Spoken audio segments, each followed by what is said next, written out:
have not been recording Minion, but I do want to record the class, and I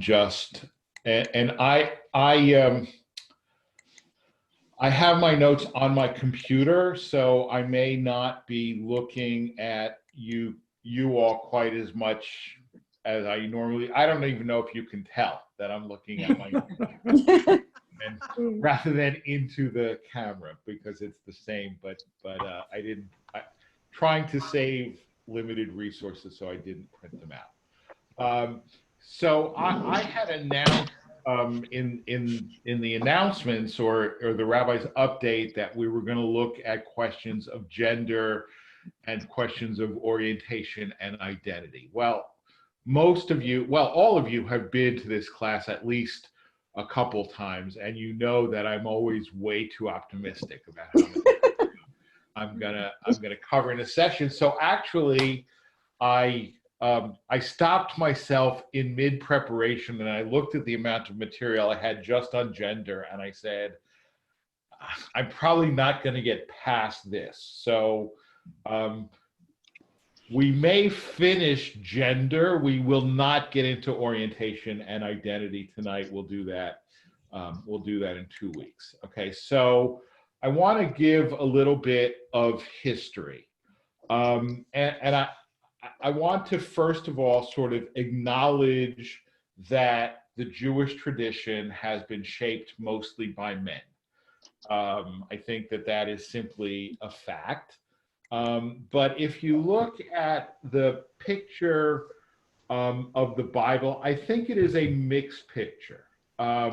Certainly the male is the head of the household in the biblical stories. I mean, if you look at the stories of the patriarchs, certainly the matriarchs play important roles, but Abraham, Isaac, and Jacob are the heads of their households. There's no question about that. And very often, you know, we have even a male character who has a name, and then that male character has a wife who is known as male character's wife. She doesn't even always get her own name. So clearly the man is the head of the household, or the man of the head of the clan. A man can have multiple wives, but a woman can have only one husband. And this is technically true in halakha even to this day, although not generally practiced. But there is also a concept of, if you look at the very beginning, or the second chapter of Genesis, where God creates Adam. And it's interesting, there's two different creation stories, right? In Genesis 1, male and female are created simultaneously. In Genesis 2, Adam is created and Eve is created later out of Adam, as the Bible uses the term ezer kenegdo, okay? And ezer kenegdo literally means a helper against him. A helper against him. And Rashi explains that what that means is that the wife's role is to be a helper to the husband when he's right, and to be against him when he's wrong. Okay, so it is, it's certainly not equality, but it's not total, sort of male domination either. And there are certainly heroic women in both the Torah and in the writings. Shifra and Puah, the Egyptian midwives who defied Pharaoh and refused to kill the firstborns of the Hebrew. Miriam, the sister of Moses, who was a prophetess. There are other women who are considered prophets and judges. Deborah, who was the ruler of Israel, and the hero of Deborah's army was Yael.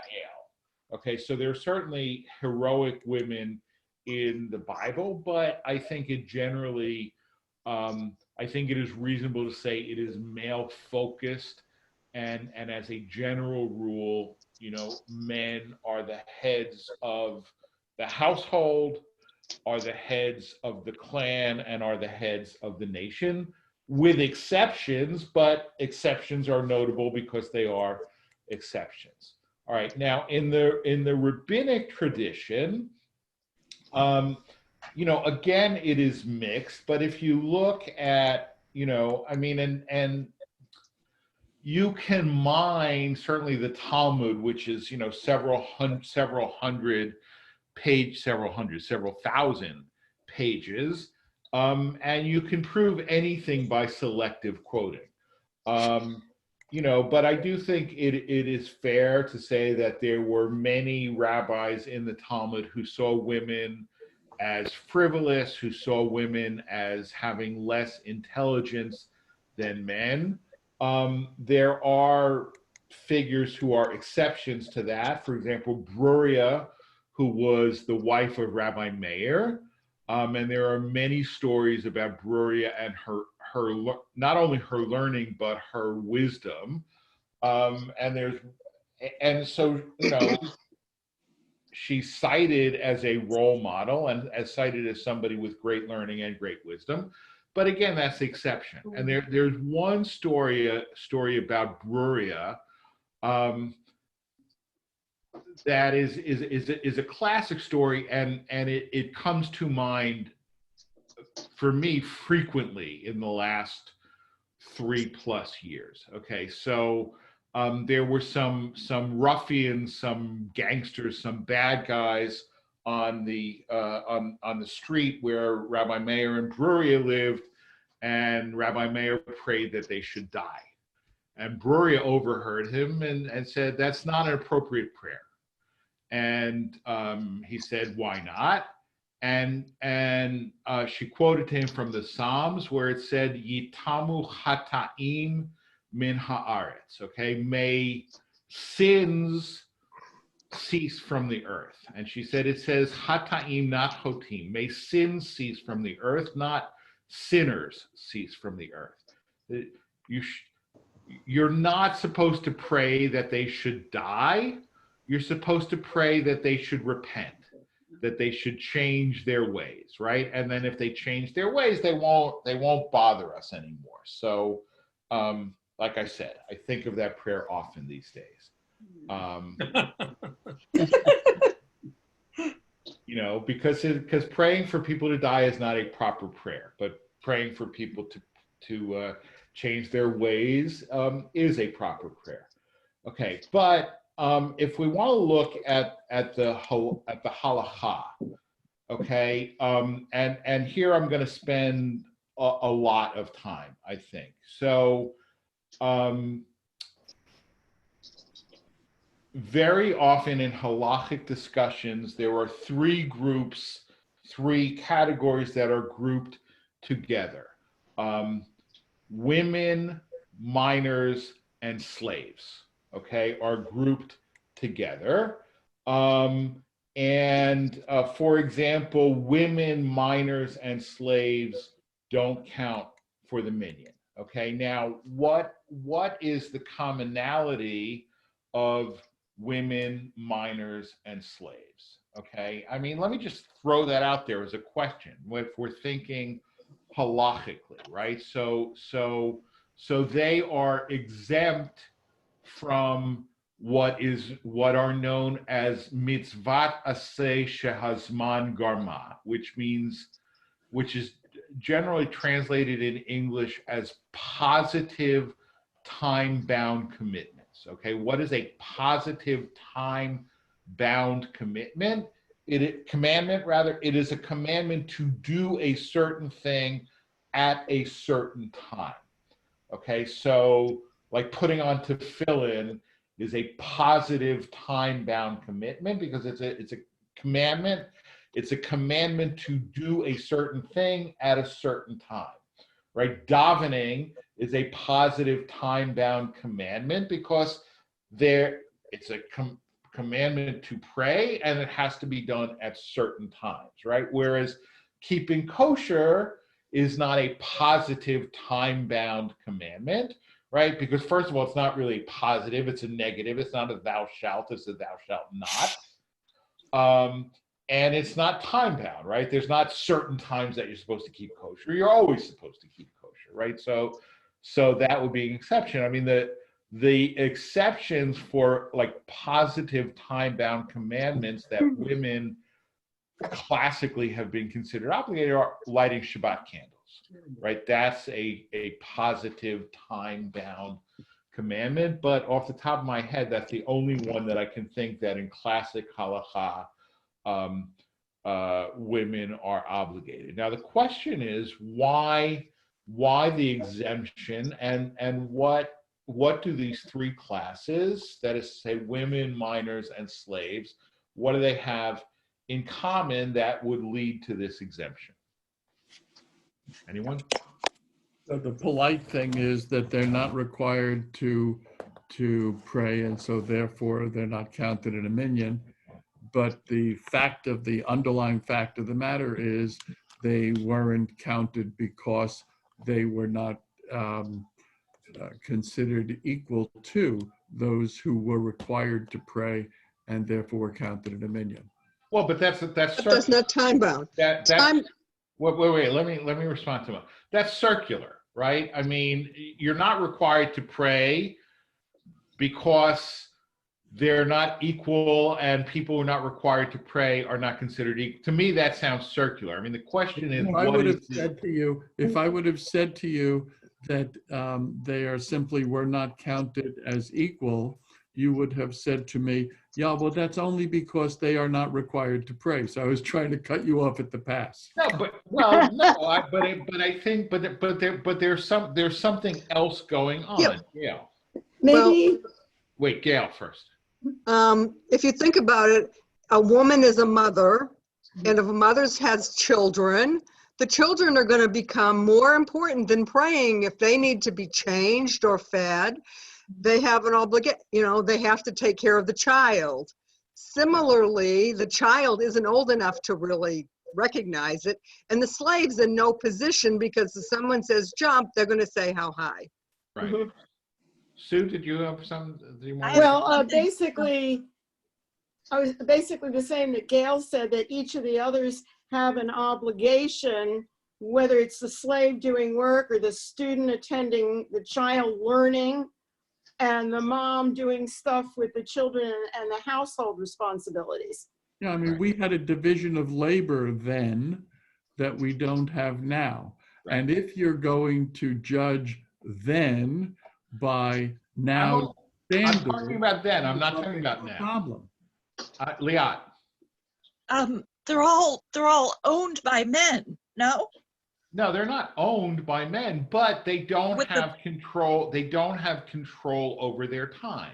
Right. Okay. Right. They don't have control over their time. I mean, that's kind of what Gail and Sue said. They don't have control over their time, right? I mean, you're in the middle of shacharit, and the baby starts crying. The baby, hey, baby, wait until I'm done davening and then I'll. It doesn't work that way. Now, of course, as Gail said, right? Somebody tells us, like, jump, you jump. You don't. In other words, they don't have control over their time. Okay, and you could say, well, that makes sense for a woman who has young children, but it doesn't make sense for somebody who's 70 years old and the kids are out of the house and so on and so forth. And I would agree with you, and probably the rabbis of the Talmud would agree with you also, but there's a rabbinic concept of lo plug. Okay, lo plug means we don't like to make fine distinctions. Okay, we want things to fit into neat categories. Okay, and that idea of lo plug, I mean, for example, I mean, in a totally unrelated, right? Our kashrut policy says no home cooked food, right? It doesn't say no home cooked food unless you have a kosher home, right? Why doesn't it say no home cooked food unless you have a kosher home?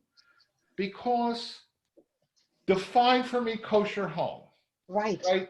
Define for me who we trust vis-a-vis kashrut and who we don't trust vis-a-vis kashrut, right? So lo plug, right? We don't trust anybody, okay? And that way we don't, but that way we don't cause offense. I mean, like, you know, for as another example, Jewish tradition says that funerals are not supposed to take place in the synagogue unless it is a very learned or very honored person, right? Now, you decide who's learned and honored and who's not, right? And then you tell the family, you know, your loved one is not learned and honored enough to have a funeral in the synagogue, but we still want your dues. Right? It doesn't work, right? It doesn't work. So we either allow everybody or we allow nobody, right? So that's the concept. That's the concept of lo plug.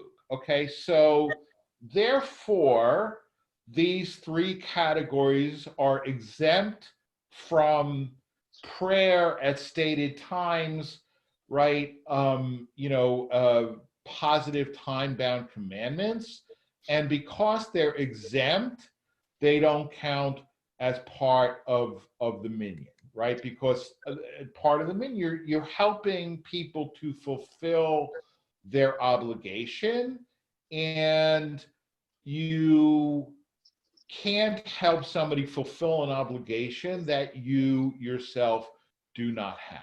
Okay, so the Mishnah says this is the general principle. Wait a second, let me finish. The general principle: one who is not himself obligated to perform a religious obligation cannot perform it on behalf of the congregation. Mike. Yeah, because you know, it depends on where you're going to start this little discussion from. But if you're looking and justifying what the ancient Orthodox did, I won't argue because that's what they did. That's all I'm doing. And that was the rationale they used. But today, conservative Jews don't take that view. We take the view that women are equal. Right. And therefore, we have somehow bridged the gap where the Alta would say that women didn't have the obligation to pray and therefore they are not counted in a minyan. We will bridge that gap and say they have every right as well as responsibility. And so we will count them as a totally equal part of our operation. But that's a huge difference from what was. So it really depends on, are you giving us a historical presentation? I am. I'm giving you history. Okay, that's fine. I'm giving you history, but I mean, my goal, as always, is to make things intelligible. Okay, and whether that is the differences in different halachic positions, the differences between different movements in Judaism, the differences between Judaism and other religions, that it should be intelligible. Very easy for me to say, you know, up until 1950, Judaism was sexist and we fixed it, right? But first of all, we didn't fix it. Second of all, I want you to understand the rationale behind the sexism, okay? And this is not apologetics, okay? Here's what's apologetics. Apologetics is the standard Orthodox outreach line that women don't need to perform the concrete mitzvot because they're inherently more spiritual than men, and therefore they don't need it. Okay? That's apologetics, and it's frankly bullshit, and it's not found anywhere in the Jewish sources. Okay, but the idea that obligation and ability to count as part of the minyan go hand in hand is not purely sexist. I mean, the example of it's not the example of the onen, okay? And I've discussed this before, but not everybody knows what I'm talking about. All right. When a person dies who you are obligated to sit shiva for, okay? So that is your mother, your father, your sister, your brother, your son, your daughter, or your spouse, okay? The first degree relatives, 7 first degree relatives. If such a person dies and has not been buried, you are an onen, okay? And an onen, your only obligation is to deal with making the arrangements for the funeral. That's your only obligation, right? And therefore, you are exempt from all positive time-bound commandments. You're exempt, okay? And if you show up for minyan, you are not counted, okay? And I have had this happen, and everybody looks at me like I'm a Martian with 3 heads when I say, yeah, I know that they're here, and I know that they want to say Kaddish for their person who just died, but A, they can't say Kaddish, and B, they don't count for the minyan because they're an onen. So it's not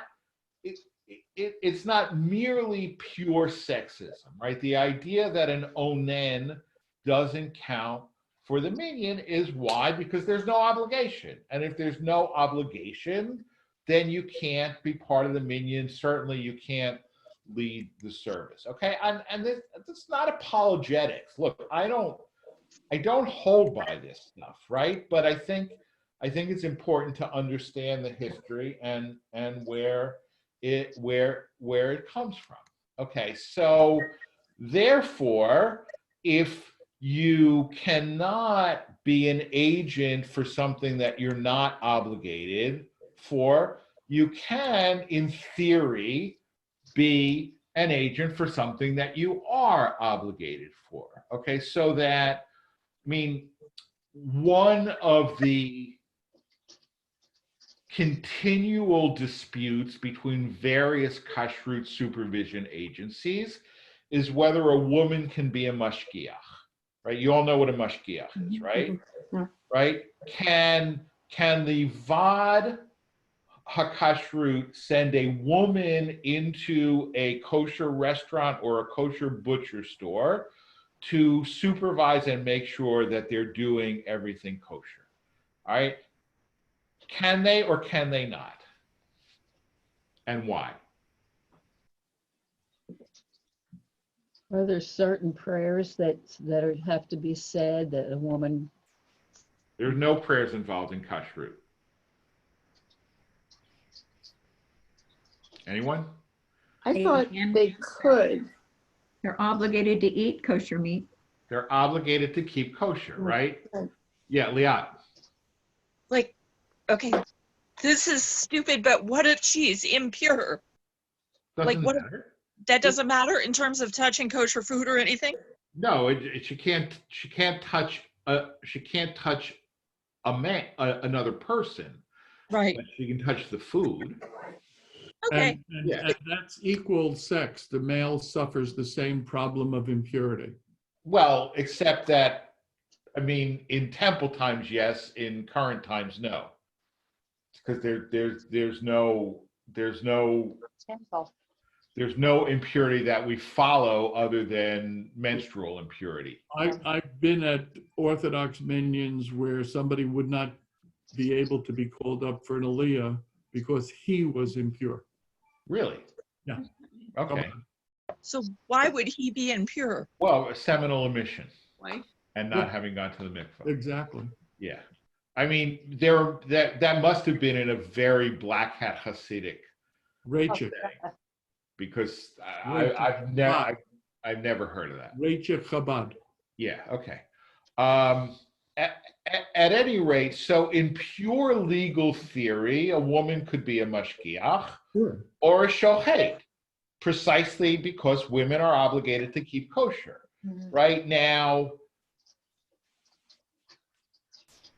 in some places they allow it, in some places they don't, because it's not immodest, et cetera. It's not modest, et cetera, et cetera. But in pure legal theory, there's no impediment because you're obligated to keep kosher.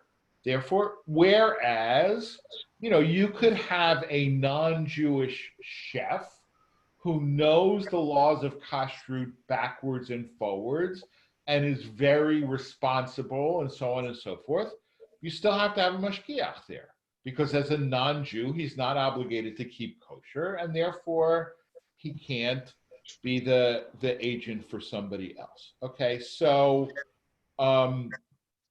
that is sort of the state of the art from rabbinic times until the early 1900s.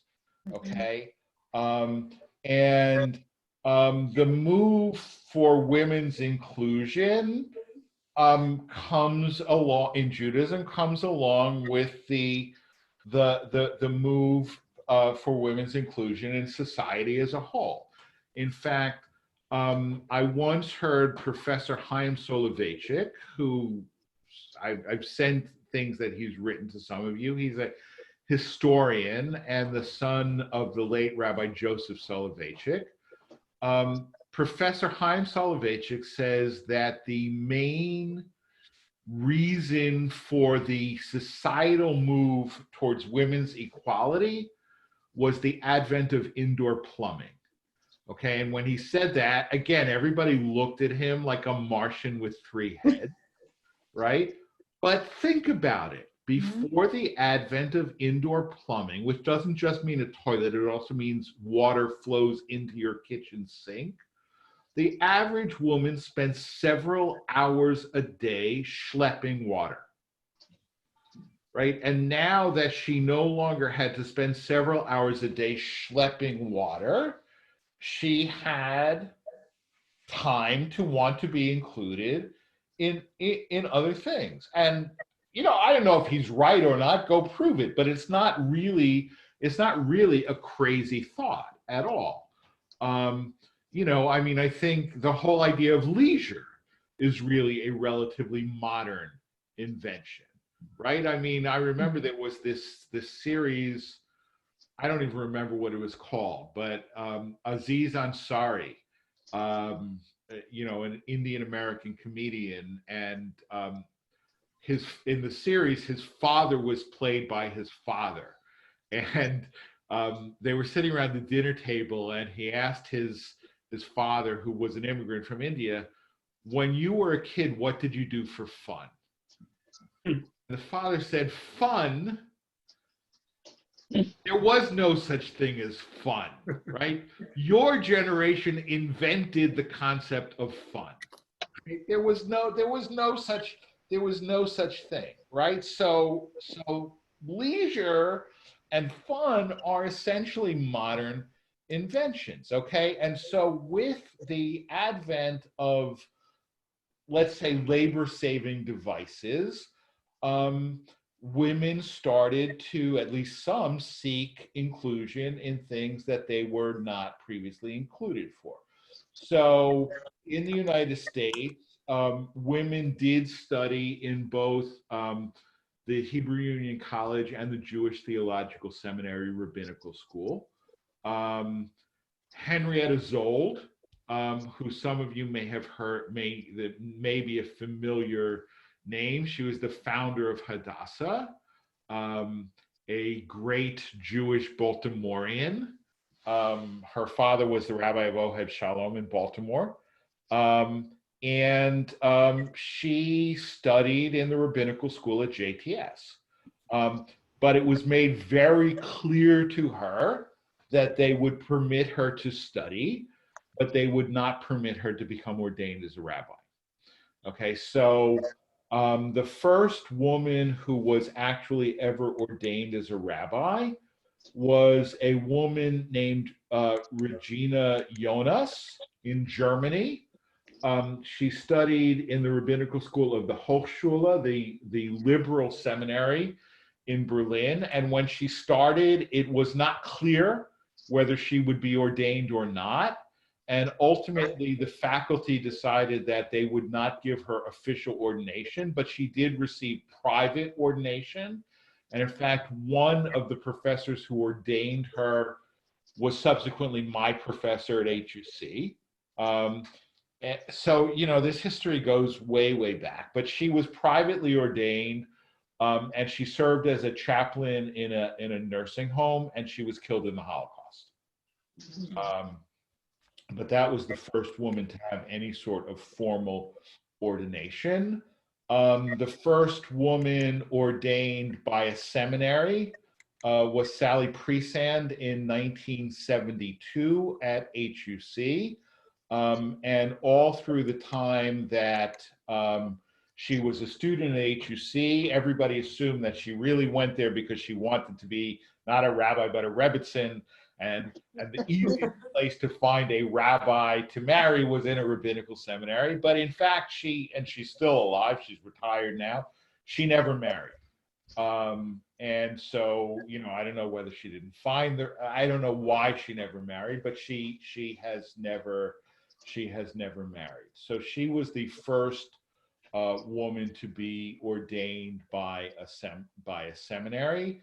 And of course, JTS did not start ordaining women, well, voted to ordain women in 1983. The first woman who was ordained from JTS was Amy Eilberg, who was ordained in 1985. And you may ask, how is it that they agreed to ordain women in 83, and we know it takes more than 2 years, so what's going on? Well, it was the same thing. I mean, all along, women were studying at JTS with no guarantee that they would be ordained. And so Amy Eilberg had, you know, she had 4 years worth of credits already by the time the decision was made, so she only needed 2 more years. So I want to read to you about a group called Ezrat Nashim. Okay, Ezrat Nashim is, that's a pun, because Ezrat Nashim means the women's gallery in a synagogue, but it also means help for women. You can read it 2 different ways, okay? And Ezrat Nashim actually held a protest at the Rabbinical Assembly Convention in 1972.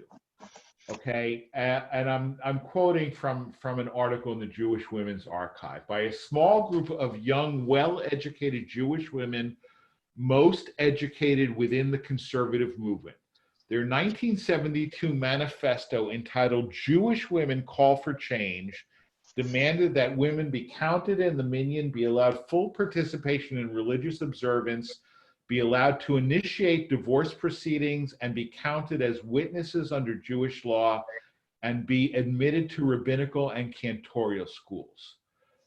Recognizing that many of the traditional restrictions on women's participation in Jewish rituals stem from their exemption from many mitzvot incumbent upon men, the document also asked that women be considered bound equally with men in the fulfillment of mitzvot.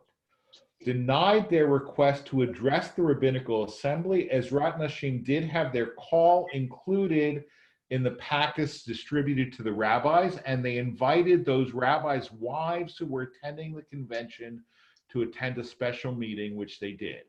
The New York Times, which printed an extensive account of the group's efforts, reported that the call had been well received at the convention. However, the conservative movement did not act on the recommendations immediately. When the Jewish Theological Seminary finally voted to admit women to the rabbinical school in 1983, Ezrat Nashim members celebrated the decision for recognizing the compelling moral claim of women's equality as well as the changed status of women in the modern world. Okay, so I think by 72, the majority, probably the majority of conservative rabbis were sympathetic towards it, but the seminary, wheels of the seminary grind very slowly. It's also a different era because, I mean, the RA convention was always held at the Concord Hotel in the Catskills, and rabbis usually brought their wives, and it was much more of a combination of a social event and business meeting than it is today. You know, but in the debate over whether women could be ordained as rabbis, okay, and the major issue, and I have discussed this before. I've given a kiddish conversation on it, but again, not everybody, you know, heard it or whatever. The main issue was the question of women counting for the minyan and being able to lead services. Okay, so the debate over women as rabbis and women as cantors is precisely the same debate, right? Because look, there is nothing anywhere in any code of Jewish law that says women may not bear the title rabbi. Okay, now you could argue, you know, that of course there's no specific statement that women may not bear the title rabbi because nobody ever contemplated that they would, right?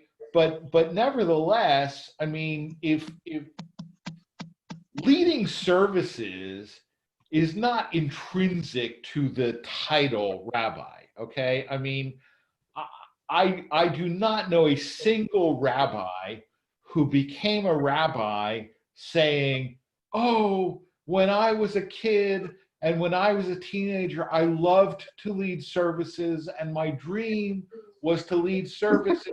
I became a rabbi so I could lead services, right? That's not, right? We become rabbis because we love to learn Torah, we love to teach Torah, we want to help the Jewish people, we want, you know, whatever. But leading services is, at least for rabbis, for cantors, that may be a different thing, right? So, but imagine a situation, right? And you know, so Mike, you're the head of a synagogue search committee, right? And you have a female candidate who says, you know, I can do all of the tasks that you expect of the rabbi, but I can't lead services and I can't be counted for the minyan, right? What's your response as head of the search? You're 1/10, you are 1/10 of the solution that you're not providing us as we search for a person to fill that job, because one of the benefits we get of having a rabbi is somebody who counts for a minyan. I mean, that's really important every night, and except when we go on Zoom, in which case we get a double minyan. And to lead services, we certainly would need somebody there too. So that wouldn't work.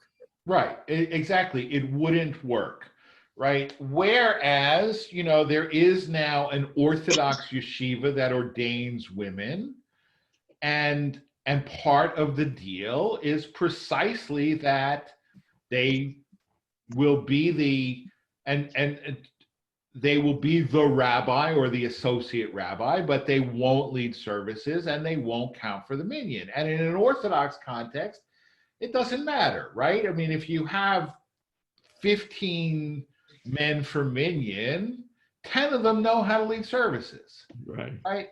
Whereas if we have 15 people for a minyan, there's many a night when we could have 15 or 20 people and I lead services, not because I love leading services, but because I'm the only one there who knows how to do it, right? So it's a completely different context, right? So practically speaking, right, in order to make it possible to ordain women as rabbis or cantors, you had to figure out a way for them to count in the minyan and to lead services, right? And essentially counting and leading are pretty much really the same thing.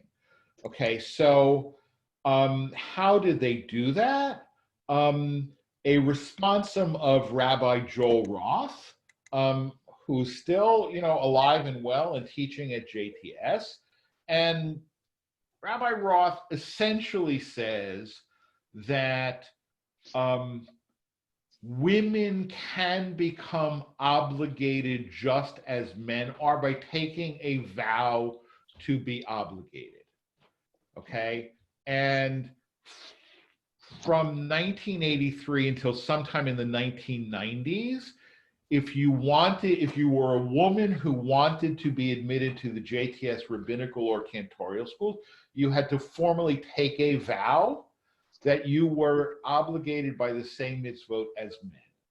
Okay, and essentially that made you, I call it an honorary man, right? And a woman who was an honorary man could be a rabbi or a cantor. Now, why don't men have to take that vow?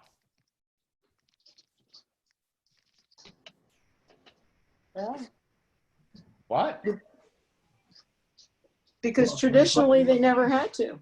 Right, They were because it's obligated already. superfluous. But It's was the- superfluous, right? You are obligated by being a Jewish Mhm. man who has Yeah. hit their 13th birthday. You don't need Right. to take the vow. Right? Now, what about a woman who has taken the vow but doesn't always fulfill the obligations? Does she still count?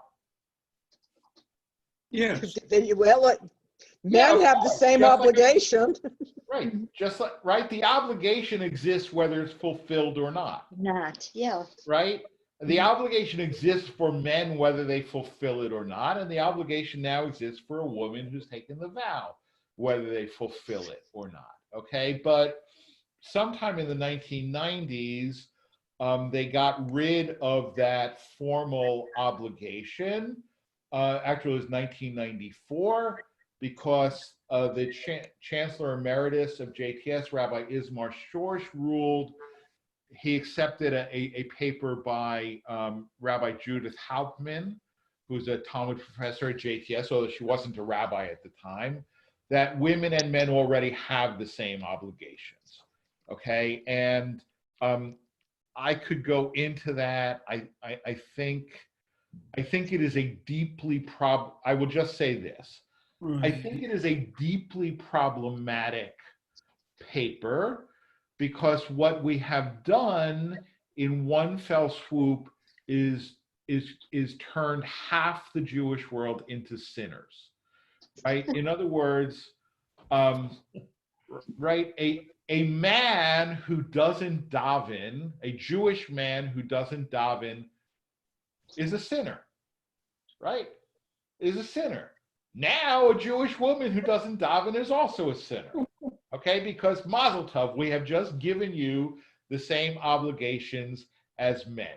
So now you two are equal welcome to the world of sinners, right? Since most Jews are not, let's say, are not fully observant. Okay, so I think it is a deeply problematic responsum, but nevertheless, it is the responsum which governs pretty much, and certainly, I mean, the problem with the Roth responsum is it's unworkable, right? I mean, I need to look around and know whether I have a minyan or not, right? I can't stop and say, hey, Liat, have you taken the vow?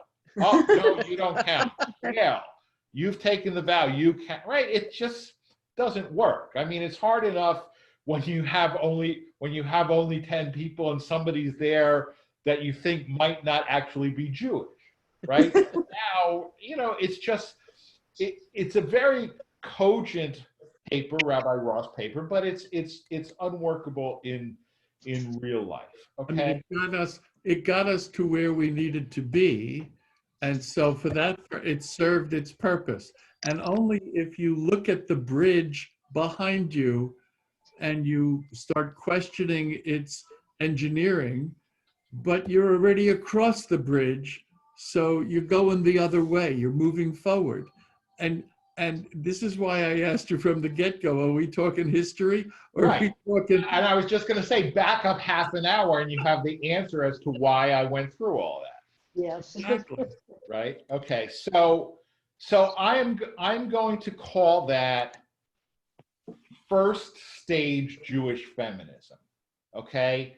By first stage Jewish feminism, what I mean is that it did not really challenge the underpinnings of Jewish practice. It just wanted equal access for women to the same practice as men, right? So that's first stage Jewish feminism.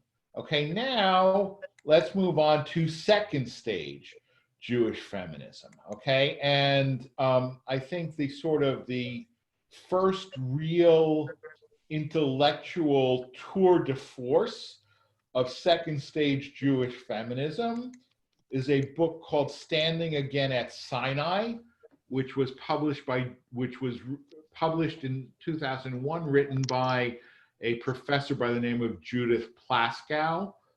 Has anybody besides me read that book? No, Anybody besides me heard of that book? no. You've mentioned it before. Yeah, I've heard you mention it. Okay, it is a very, very, very important book, okay? And I'm going to read to you a fairly long excerpt from it so you understand what she's saying, okay? So forgive me, I'm going to actually read a fairly long excerpt from it. I mean, a page or so. Entry into the covenant at Sinai is the root experience of Judaism, the central event that established the Jewish people, okay? And I think that is undoubtedly true, okay? And so, Becky, your experience of conversion was a replay of that event, entering into the covenant, right? And so that's what makes you a Jew, right? So the root experience of Judaism is indeed entering into the covenant, right? Given the importance of this event, there can be no verse in the Torah more disturbing to the feminist than Moses' warning to his people in Exodus 19:15. Okay, and this is getting ready for the revelation at Sinai. Be ready for the third day. Do not go near a woman. For here at the very moment that the Jewish people stands at Sinai ready to receive the covenant, not now the covenant with individual patriarchs, but with the people as a whole, at the very moment when Israel stands trembling, waiting for God's presence to descend upon the mountain, Moses addresses the community only as men. The specific issue at stake is ritual impurity. An emission of semen renders both a man and his female partner temporarily unfit to approach the sacred. But Moses does not say men and women do not go near each other, right? And by the way, I mean, you already mentioned that issue of impurity. That is the real reason why we have the all-night study session on Shavuot. Right? You understand? Yeah. Right? So because we're going to receive the Torah in the morning, so we stay up all night learning precisely so that that's the reason. That's the reason why it's called a tikkun, which means a fix or a repair. Rabbis don't like to talk about it, but that is indeed the real reason why we have a tikkun. Okay, but so if sexual activity makes you impure, right, which is not what's being challenged, right? But Moses could have said men and women don't go near each other, but that's not what he said. He said, be ready for the third day. Do not go near a woman. So who is the people that's being addressed? Yeah. Only the men. Yeah. At the central moment of Jewish history, women are invisible. Whether they too stood there trembling in fear and expectation, what they heard when the men heard these words of Moses, we do not know. It was not their experience that interested the chronicler or that informed and shaped the Torah. Moses' admonition can be seen as a paradigm of what I have called the profound injustice of Torah itself. In this passage, the otherness of women finds its way into the very center of Jewish experience. And although the verse hardly can be blamed for women's situation, it sets forth a pattern recapitulated again and again in Jewish sources. Women's invisibility at the moment of entry into the covenant is reflected in the content of the covenant, which, in both grammar and substance, addresses the community as male heads of household. It is perpetuated by the later tradition, which in its comments and codification takes women as objects of concern or legislation, but rarely sees them as shapers of tradition and actors in their own lives. Comments, thoughts, responses? I think she's absolutely right. I don't think there's any question about it, except that people are under different roles. But the role that was perceived for women was that they're there as, and it's not polite, but they were there as a bit of a comfort. That's the thing about 3 days. And there is someone to bear children. In the civil law, we have disability. We say that a minor or someone, people are under certain disabilities. And that would include a slave back in the days when they had them. And back in those days, women also were under disability. It was male dominated. And frankly, it was wrong. It didn't see the humanity of females. Right. Anybody else? I would argue that as the oldest person on this Zoom, I would take the ancient view that there was a division of labor, and that division made clear men's jobs and women's jobs, and indeed those who bought into that system thought of women's jobs as at least as important, because they were the ones who were charged with making sure the kids were properly educated and raised as Jews. And so I never looked at it as second-class citizens. I always looked at it as purely a division of labor, which is no longer extant in our secular civilization by coincidence, and therefore the religion has adapted to secular culture, and that's where we are. But I accepted what was seen as sexist, but with a different explanation, and I take it as today a given without having to justify in 1,000-year-old terms where we are. Yeah, but Mike, they weren't part of the power structure. That's the problem. They were not, there was a division of labor and it worked the way it worked, but and some of it's biological, but they weren't a part of the power structure, and that was the Right. harm. I think, does anybody else want to say something? Sue. I have a problem judging people then by our standards. Now, I don't have a problem looking at it from our eyes and saying we don't agree with that and we know things have changed.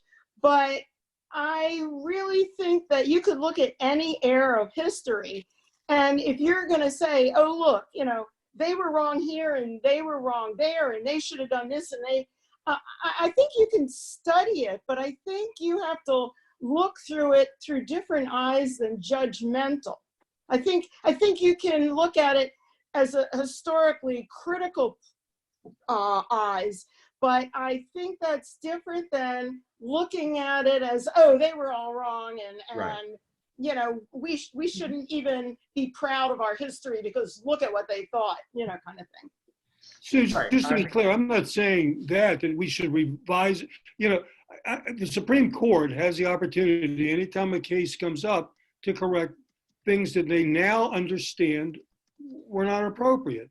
That's all I'm saying. Right. It evolved the way it did. But the problem, and here, look, I mean, all right, so profound injustice of the Torah itself, that is, you know, judgmental. It's a judgment that I don't accept. But I think it is undeniable that the tradition was shaped by men, right? And that, I mean, where Plaskow loses me, okay, and I've read you know, a long excerpt, but it's only an excerpt, right? Is that you know, she goes on, for example, to attack.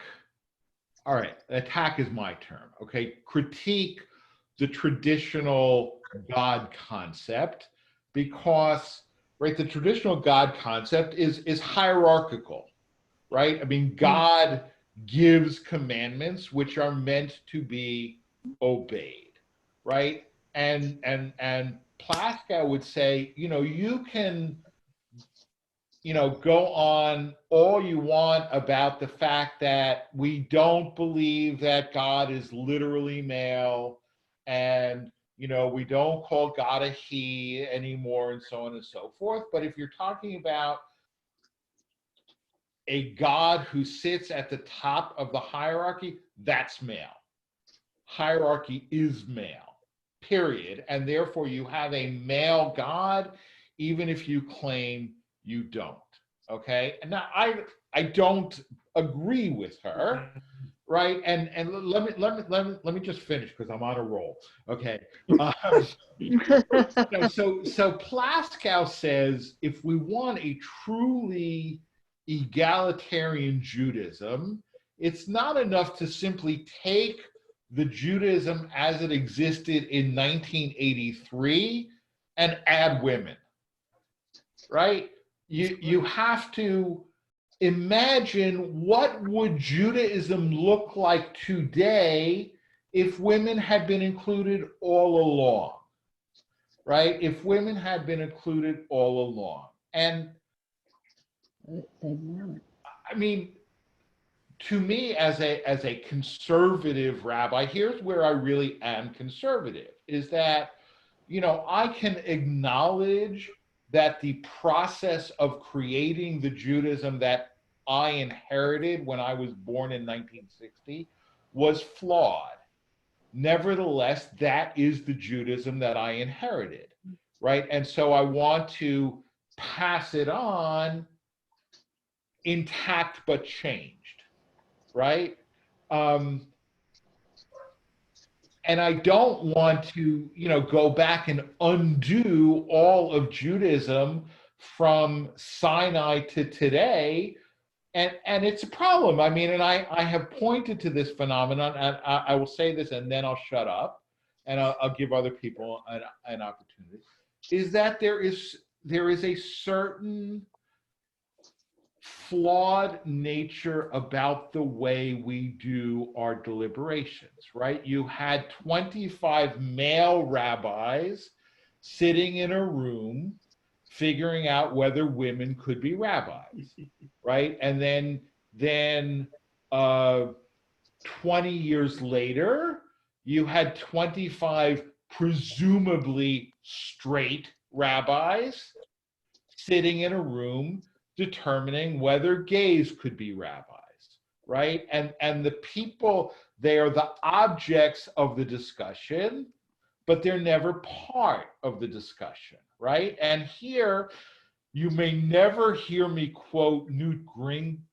Gingrich with approval ever again, but he said, he was talking about actually the Republican outreach to African Americans and why it was unsuccessful.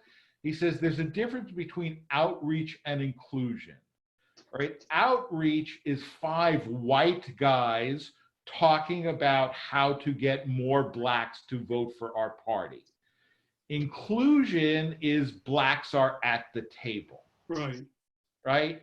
And the people who are being discussed are never at the table, right? Because that's the nature of our hierarchy as it's developed, and it is a problematic phenomenon. I don't know how to resolve it, frankly. In other words, I think that Plaskow has pointed to a problem. I don't agree with her solution, but I'm not sure I have really a better one. I promised I would shut up. I'm going to shut up. And now other people can chime in. Don't you usually need to have the people that have always been in charge consider allowing the other people to be part of the inclusive fold before they're actually included? So wouldn't that be part of the natural process of things? And, you know, in other words, rather than having all of the men in a men's seminary suddenly say, oh, let's bring all these women in to decide if we should decide, you know, I mean, that would seem like the right thing to do, but it doesn't seem like the logical way things are done in the order. You know, they have to accept and then bring the people in to make the next decisions that come along, I would think. Unless there's a revolution, literally. Right. No, seriously, it can be a peaceful revolution, but any change of that magnitude is going to require somebody from the excluded class to be a part. That's just the way that works. And that is the difference between evolution and revolution. That's right. Right. And here I think Mike and I are on the same page, where we are advocates of evolution and not of revolution. Yeah. Wait a minute, I'm going to think about that a sec. I mean, I have frankly no problem with revolution, but ideally, you know, we find these things evolve in a peaceful way, because that builds rather than tears down and then requires the rebuilding. Right. I mean, it's sort of inherent that it should be a better way to proceed, all things being equal. But Sue, you're completely right. All things aren't equal. And it's very easy for me to say that as a guy, you know, nobody's going to be off the table. So yeah, Mike, this isn't black and white, because one of the strengths of the Hebrews going way back, and Rabbi, you can quote it better than I can, but one of the strengths is there was a humanistic element. There were certain decent things that you had to do towards slaves, toward children, toward women, and the other tribes around that area didn't have to do. They certainly didn't have, I don't even want to call them rights. It's just things that were considered appropriate. Yeah, but it's like a form of noblesse oblige, or the white man's burden. You know, I mean, yeah. I mean, and this is the problem. Whereas, for example, one of my professors, who was one of the more conservative professors on the HUC faculty, and I mean that in both senses of the word. He was also politically conservative, but he was more religiously conservative than most of the other faculty members. But he advocated women's ordination. He didn't advocate ordaining gays, but frankly, back then, neither did I. Okay, I mean, that was like just so far out in left field, right? But he spoke of the ever-expanding holiness franchise. In other words, the movement in Judaism was always to include more and more and more people, right? And so things that we do, for example, like, why do we wash our hands before eating bread? Okay, because the Kohanim ate their sacred food in a state of ritual purity, and the Shabbat table is now the altar. We're all priests, et cetera, right? So there is a tendency to expand the holiness franchise. So including women is just a not logical next step. And had he survived into the current century, I think he probably would have gone along with ordaining gays and lesbians also on that same basis of and this was his term, the ever expanding holiness franchise. Rabbi, would you go along with a woman duchening? Would I go along with a woman duchening?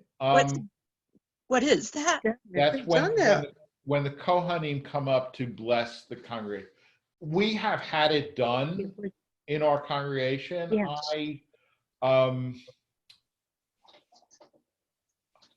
I'm okay with it. I mean, that's a complicated question. I'm okay with it. Because it's the point where the history, the tradition bunks into the need for common culture, and so it clashes. But it's not. It depends on where you start the conversation. Right. If you accept that this is, like you said, this is what we inherited. I mean, I follow what I call the Jewish Hippocratic Oath, which is leave the thing no worse than you found it. But if you accept what you got, that's what was. Right. And then you're a part of it, and you want to leave it better without hurting it at its guts, okay? They clash, and duchening is the perfect place for the clash, that's all. I mean, just because the past hits the present, and something's got to give. Push just can't. Right. But you've heard me say, that's why, I think you've heard me say, that's why I have no problem in our liturgy praying for the restoration of the temple, precisely because it is something that only the Messiah could do, right? Because if we were to try as the Jewish people to rebuild the temple, right, we would need a Sephardic temple, 2 Orthodox Ashkenazic temples, a Hasidic and a non-Hasidic. We need a conservative egalitarian temple, a conservative non-egalitarian, a reform temple, a reconstructionist, a renewal, et cetera, et cetera, et cetera, right? So I'm fine with it as an aspiration, because it is an aspiration that can only be achieved through divine intervention. We will never, ever, ever get our stuff together to do it on our own. Liat, I saw a hand. Yeah. I was just like, I don't really know what the system is in place in terms of making decisions for the conservative movement, but are there women in top positions that do that? Yeah, absolutely. Okay. Yeah. And has that changed? Has that changed in terms of what gets decided upon and that kind of thing? Because when I think about feminism and women's movements and other people that are not included, that the biggest thing is that they're decision makers too. Right.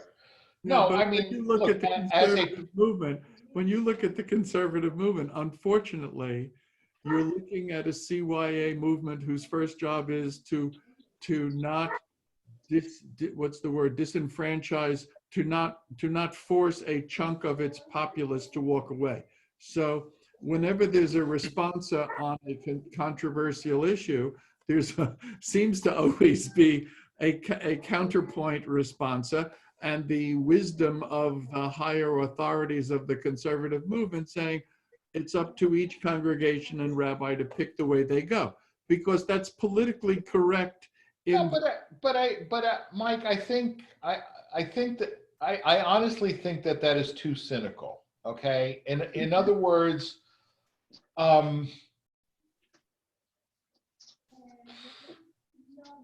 we are legitimately a diverse movement, okay, and we do legitimately recognize that halachic questions can have more than one correct answer.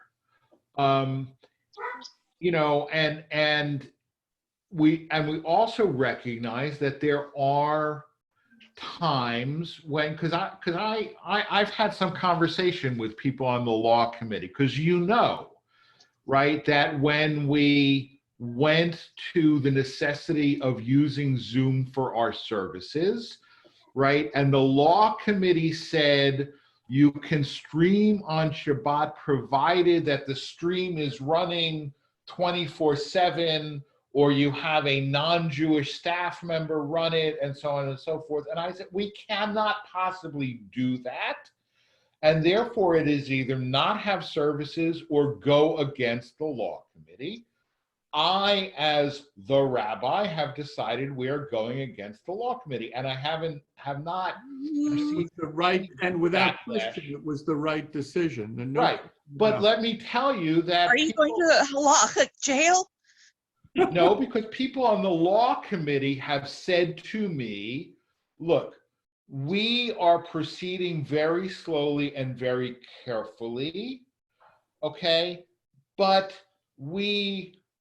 that first of all, part of the system is that, except for some very rare exceptions, the local rabbi is the Mara Da'atra, is the halachic authority. You are not obligated to follow the law committee guidance. That's why it's called guidance and not directives. Okay, and that we know that not everybody's following it, and that's fine. If you think it doesn't work for your situation, you as the rabbi are empowered to do what you need to do. Okay, but specifically to answer Liat's question, yes, the head of the law committee right now is a female rabbi. Okay, the executive vice president of the Rabbinical Assembly was a female rabbi for 7 years. Okay, she resigned 2 years ago. She was followed by our friend Rabbi Jacob Blumenthal. But Rabbi Julie Schoenberg, was the professional head of the RA for a long time. We have had female presidents of the RA. We have a female president now. The chancellor of JTS is retiring at the end of the academic year. His successor has not been chosen. I will not be surprised if it's a woman. I'm not saying it will. I have no inside knowledge at all, but nobody would be shocked if the next chancellor of JTS is a woman. I mean, so yeah, women are definitely, inside the room where it happens. Good. Sure. So does the law committee, what would they think if you went so overboard as to have an interfaith same-sex couple have a bat mitzvah on Zoom? Just curious. Not an issue. I Has thought, that happened? I thought Asking for a friend. I thought you were going somewhere else. But I mean, the interface same-sex is not an issue. The Zoom is a bigger issue. That's funny, because in my life, Zoom has not been as big of an issue as the other things. Right, I know. But But the law committee doesn't pass judgment on, I don't think, on individual rabbinic practice. Although there is, I mean, you've made reference to, how you could be drummed out of the core if you were in the same room as an interfaith marriage. right. But So it's there, the law committee who would do that, is it? well, no, it's not. It is, but it isn't. In other words, there are certain things that are known as standards of rabbinic practice. Okay, a standard of rabbinic practice is adopted first by the law committee, then by the board of the RA, and then by the convention of the RA. Okay, so at that point, so the standards of rabbinic practice are not officiating at an intermarriage. It used to be also not even attending an intermarriage, but that was revoked. Okay, it's now permissible to attend an intermarriage but not officiate. Oh, good. officiating at a remarriage of a divorced person who has not either received or given a get, okay, and acceptance of patrilineal descent, right? In other words, if a family comes and they say dad is Jewish, mom is not Jewish, I could start that kid in Hebrew school with the understanding that before bar or bat mitzvah, that kid is going to have to go through a formal conversion. Okay, and if I violate that, those are the three standards of rabbinic practice. Okay, there are also certain things that are sort of self-understood, like, if I was, sitting at, sitting at, Peter Wong's eating shrimp with lobster sauce and congregants walked in, that would presumably be something that would get me drummed out as well. Who actually does the drumming out? It depends. Like, in other words, if you're suspected of violating and you deny it, then you're investigated by the Vad, but so it's not the law committee per se that kicks you out, but the process of creating a standard of rabbinic practice starts with the law committee. Okay. But it doesn't end there. Right. Anyone else? Yes, Sue. Oh, you're muted. You're muted. I have to unmute you. You need to unmute yourself. Okay. I'm just curious, since somebody mentioned about Duncanen, how would the woman's lineage be traced? Would that be from the male side or the female side? You are born a Kohen if your father is a Kohen. But that's if you're a man, but if you're a woman, it still would be the father? Then you're born a Bat Kohen. The question is really whether a Bat Kohen can duchen. Right. Oh. Right? Whether a Bat Kohen. Now, a Bat Kohen does not pass it on. Why not? Why not? Because eventually everybody would be a Kohen, just like a man doesn't pass on Jewishness. Only a woman does that. I mean, there are certain things that are just given. They're you don't have to like it or agree with it, but they are given in the way the system works. I mean, and different systems works differently. Like in, American citizenship is passed on by either parent, right? In some other countries, it's both parents or it's only the father. I mean, it just, it works differently. And for example, right, in Judaism, Judaism is passed on by the mother, tribal lineage is passed on by the father, right? Whereas in Islam is passed on by the father. So and interestingly enough, it is legal for a Muslim man to, under Islamic law, it's legal for a Muslim man to marry a Jewish woman. Mm-hmm. Right? And so if they had a child, that child would be considered Muslim under Islamic law and Jewish under Jewish law. Just the way it is. Again, you don't have to like it or agree with it, but there are certain things that are sort of like, fundamental assumptions of the system, right? Okay. Anybody else?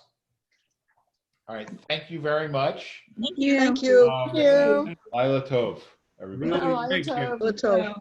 Lila Tov, thank you. Rabbi, Yeah. I don't know if you printed it or Joan printed it, but your latest schedule